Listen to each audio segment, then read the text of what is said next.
कभी सोचा है कि कैलेंडर की कोई एक तारीख, सिर्फ एक दिन, किसी देश की सदियों पुरानी कहानी बयां कर सकता है? आज हम 28 दिसंबर के पन्ने पलटने वाले हैं और देखेंगे कि कैसे सिर्फ ये एक दिन भारत के इतिहास की कितनी ही परतों को हमारे सामने खोलकर रख देता है। तो चलिए शुरू करते हैं ये सफ़र। हम 28 दिसंबर की इस तारीख को समझिए एक आईने की तरह इस्तेमाल करेंगे, जिसमें भारत के बदलते हुए दौर की झलक देखने की कोशिश करेंगे। तो कहानी की शुरुआत के लिए हमें चलना होगा काफी पीछे, 1600 के दशक में।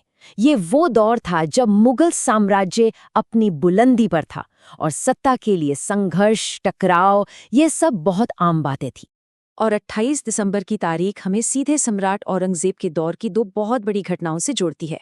ये दोनों ही वाक़ये उस दौर की कड़वी हकीकत को सामने लाते हैं, जहां सत्ता और अपना नियंत्रण बनाए रखने का संघर्ष कितना कह सकते हैं क्रूर था।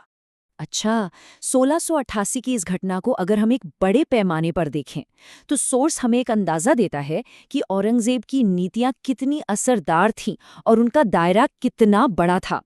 ये जो आंकड़ा है ना, ये उस दौर के सियासी और सामाजिक तनाव को समझने में काफी मदद करता है। खैर, टकराव और शाही सत्ता का वो दौर धीरे धीरे बदला। सदियां गुजरी और सत्ता के समीकरण भी पूरी तरह बदल गए। तो चलिए अब समय में एक लंबी छलांग लगाते हैं, करीब 200 साल आगे, और देखते हैं कि कैसे यही 28 दिसंबर की तारीख एक बिल्कुल ही अलग तरह के संघर्ष की गवाह बनती है।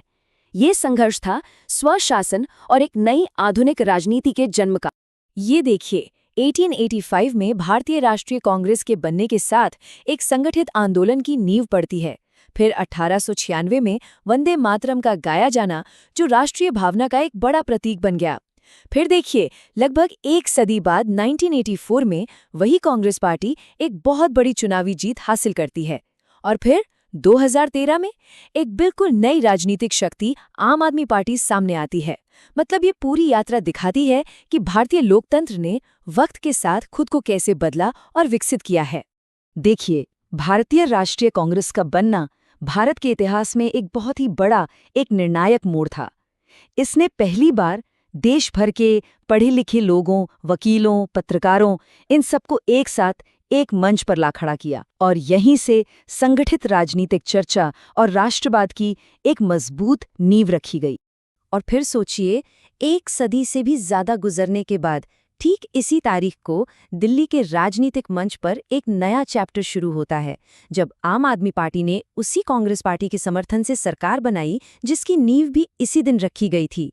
ये दिखाता है कि राजनीति में समीकरण कैसे और कितनी तेजी से बदलते हैं।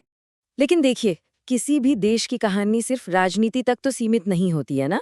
तो चलिए अब ये देखते हैं कि 28 दिसंबर की तारीख कला, संस्कृति और हाँ, खेल की दुनिया में किन खास पलों की गवाह बनी है। ये दिन भारतीय मनोरंजन जगत के लिए एक क्रांति से कम नहीं था। सोचिए जरा, कोलकाता में जब पहली बार पर्दे पर तस्वीरें बोलने लगीं, तो सिनेमा हमेशा हमेशा के लिए बदल गया। और 1983 में 30 का ये नंबर एक जादुई आंकड़ा बन गया। क्यों? क्योंकि महान क्रिकेटर सुनील गावस्कर ने अपना 30वां टेस्ट शतक लगाया और इसके साथ ही सर डॉन ब्रैडमैन का दशकों पुराना वर्ल्ड रिकॉर्ड तोड़ दिया। ये भारतीय क्रिकेट के लिए एक बहुत ही ऐतिहासिक पल था, एक ऐसा लम्हा जिसे क्रिकेट के दीवाने आज भी बड़े गर्व से याद करते हैं। ये दिन राष्ट्रीय सम्मान के पलों का भी गवाह रहा है, जैसे कि वीरता पुरस्कार विजेताओं के सम्मान में डाक टिकटों का जारी होना। और साथ ही ये दिन प्रोफेसर सुरेश वात्स्यायन जैसे महान साहित्यकार को याद करने का एक गंभीर अवसर भी है।